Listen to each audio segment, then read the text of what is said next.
তেওঁলোকৰ যিদৰা মাটি আছে ল'ৰাটোক চিকিৎসা কৰাবলৈ দেউতাকে সেয়াও বিক্ৰী কৰি দিলে।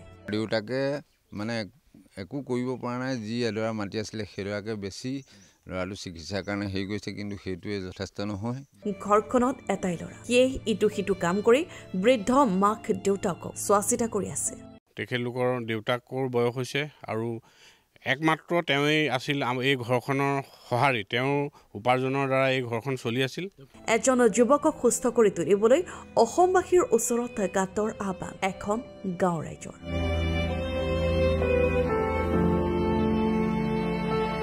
উৰুকাৰ দিনাই এটা দুৰ্ঘটনাত মূৰত গুৰুতৰভাৱে আঘাত পাইছিল অনুপম বৰা নামৰ যুৱকজনে।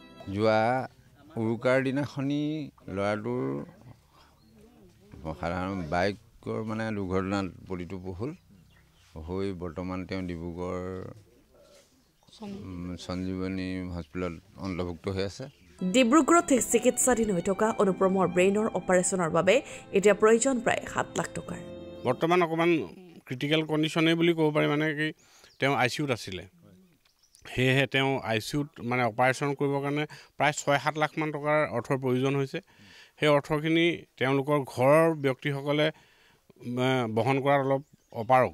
আৰ্থিক দুৰ্বলতাৰ বাবে মাটি বিক্ৰী কৰিও চিকিৎসাৰ বাবে টকা যোগাৰ কৰিব পৰা নাই অনুপমৰ পিতৃ মাতৃ।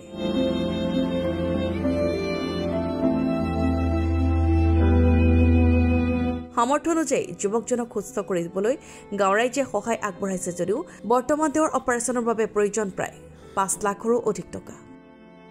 আমাৰ গাঁৱৰ ৰাইজে যিটো টকা পাৰিছে সহায় কৰি প্ৰায় 30-40 হাজাৰমান টকা তেওঁলৈ দিয়াৰ ব্যৱস্থা কৰিলে। সেয়াও মানে কৰিব পৰা তেওঁ চিকিৎসা আগবঢ়াব পৰা নাই।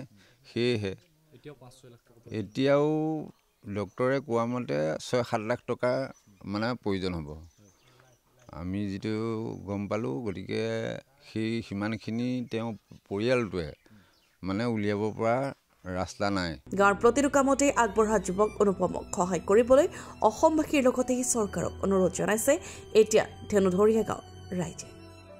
হয়, আমাৰ লগত তেওঁ প্ৰতিটো অনুষ্ঠানৰ পৰা ধৰি প্ৰত্যেকটো সুখে দুখে আমাৰ লগত জড়িত হৈ থাকে। তেওঁ এজন খুবেই মানে সকলোৱে জনপ্ৰিয় ল'ৰা আছিলে আমাৰ লগত।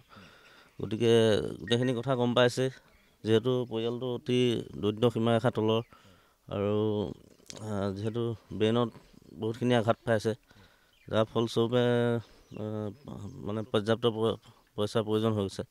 গতিকে সকলোৱে যিমান পাৰে অসমবাসী ৰাইজে যেনেধৰণে যি পাৰে আৰু সকলোৱে সহায় কৰি ল'ৰাজনৰ গাঁৱৰ ৰাইজে কৰিছে। গতিকে সকলো ৰাইজে যি পাৰে দি মেলি তেওঁ ল'ৰাজনক সুস্থ কৰাত সহায় কৰে।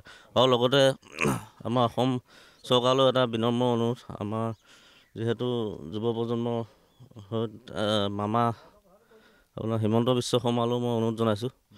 গতিকে তেওঁ যদি বাৰ্তাটো পায়গৈ, তেওঁক যাতে অকণমান সহায় কৰিব বুলি মই আশা ৰাখিছোঁ। হয়, আমাৰ স্থানীয় মানৱ ডেকা ডাঙৰীয়াকো মই ইয়াৰ পৰা অনুৰোধ জনাইছোঁ। পৰিয়ালটোক যোগাযোগ কৰক 7002267537 নম্বৰ। সমূহ অসমবাসী ৰাইজক এটা অনুৰোধ জনাইছোঁ, যাতে তেওঁক আমি যিটো নম্বৰ দিম সেই নম্বৰটোত যোগাযোগ কৰি তেওঁক আৰ্থিকভাৱে কিছু সহায় সহযোগিতা আগবঢ়াই ল'ৰাজন সুস্থ কৰি ঘৰখনলৈ এক সকাহৰ বাৰ্তা প্ৰেৰণ কৰিব বুলি আশা ৰাখি সমূহ অসমবাসী ৰাইজক আমি কাতৰে অনুৰোধ জনাইছোঁ। Bureau' report, Lakhimpur today.